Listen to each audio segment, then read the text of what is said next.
Hey there, I'm Sandy McAlpine. I'm a licensed broker in South Carolina, and today I'm going to talk about the pros and cons of living in an HOA in Myrtle Beach. So the pros are that when you pay HOA dues, it could be monthly, quarterly, or annually, the fees go to paying for all of the amenities. So if there are things like pools, lazy river, beach access, parking, covered parking, security, all of those things are covered by the HOA dues. And also insurance, right? Insurance on these big condo buildings, especially.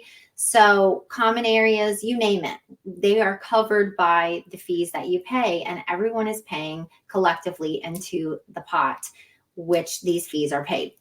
So with that being said, the amenities should be kept up nice. You should have all those things paid for, and you will pay the same company every single time you make a payment. It's very, it's pretty streamlined. Everyone, that pays HOA dues usually pays the same unless their unit is larger or smaller. Sometimes they pay less money or more money depending on the size of their unit.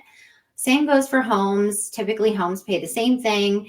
But that's the pros of having the HOA dues, because they cover all these things and each owner doesn't have to separately pay for these things themselves.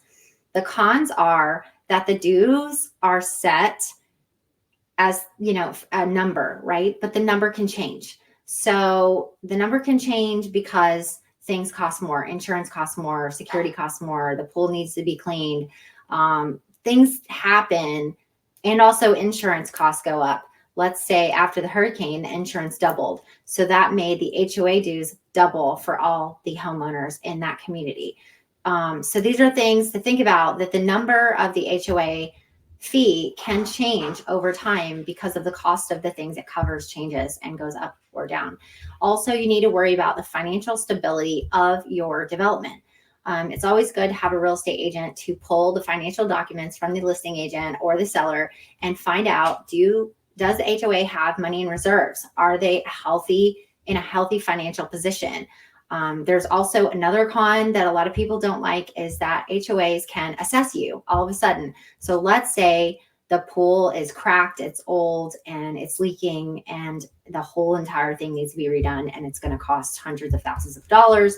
So sometimes if there's not enough money in the reserves or the capital fund, then the HOA has to assess every single unit or home in the neighborhood to pay for the pool being replaced.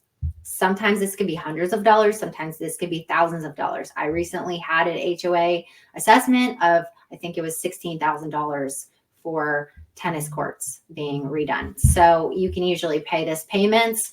They finance it and charge you interest, or you can pay it one check up front. But you never know, unless you're active on the HOA or the board, you won't know when that is hitting. It just happens. So you want to also be conscious of your neighbors are on the board, and they can do and make decisions if they have a majority vote. And so you also want to know what's happening with the community. What is the board talking about? You want to read the meeting notes. You want to know what decisions that your neighbors are making.